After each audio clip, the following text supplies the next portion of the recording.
Hello everyone, welcome to Get 100 Marks. In today's lecture, we are going to discuss about security in e-business.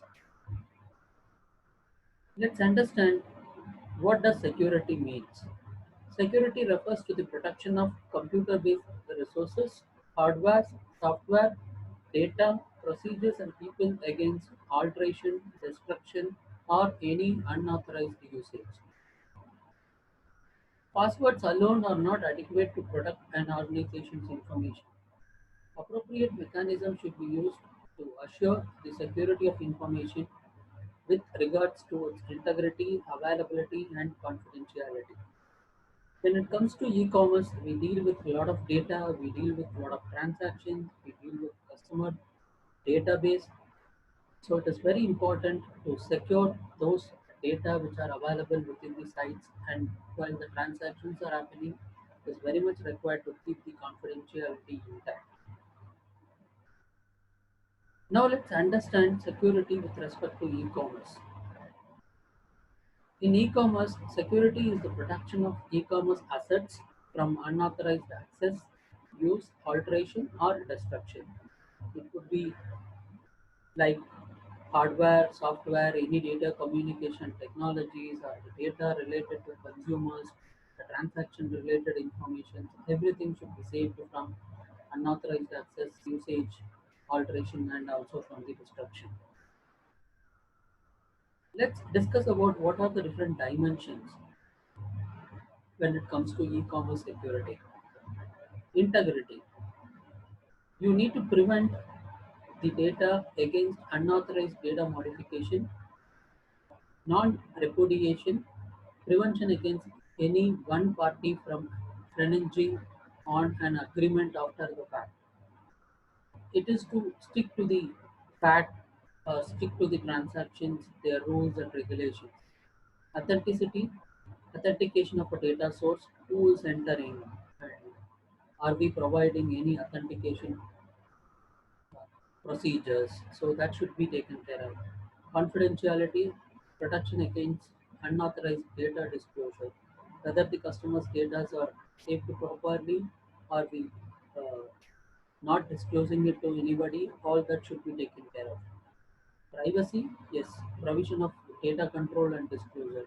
Privacy is an important context when it comes to e-commerce because customers should believe that their data and their transaction are not being visible to third party. And availability, prevention against data delays or removal. Whenever required, wherever required, the data which is supposed to be available should be made available in the e-commerce platform. There are a lot of threats with respect to e-commerce industry. Let's discuss few of the major threats which e-commerce industry regularly comes across. Let's start with phishing attacks.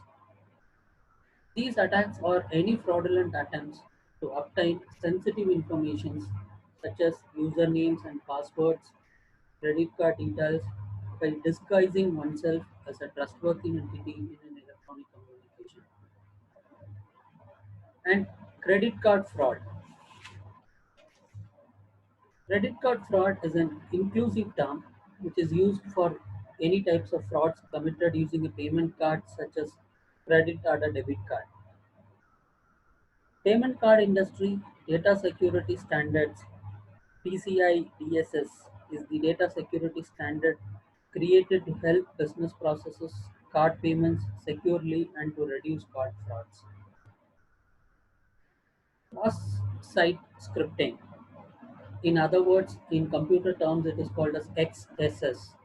These attacks are a type of injections in which malicious scripts are injected into the trusted websites to manipulate the data or to provide a fraudulent data or a false data to the consumers, whoever is looking into the website. Let's talk about bad bots, which is an booming or which is very much noted attacks in e-commerce. Bots are internet virtual shoppers which are created to disguise as a real shoppers to increase the traffic of online sales. These are done to frustrate the real shoppers and to stock product into their cart so that the product is unavailable to the customers who's looking for the product. These attacks are usually done during an high season period when the products are in so much of demand, like during an yearly sales when platforms like Amazon or Flipkart is coming out with, or during festival seasons. This kind of attacks are very common. Sometimes bots are used to divert the traffic of a particular e-commerce company to their competitor sites also. And the next attack is distributed denial of service or DDoS attacks. DDoS attacks sends multiple requests to the attacked web source. The aim is to exceed the website's capacity to handle multiple requests and to prevent the website from functioning correctly. And the last one is SQL injection. SQL injection is a code technique where they code an injection technique that might destroy your database in it stops the performance of a website. Thank you.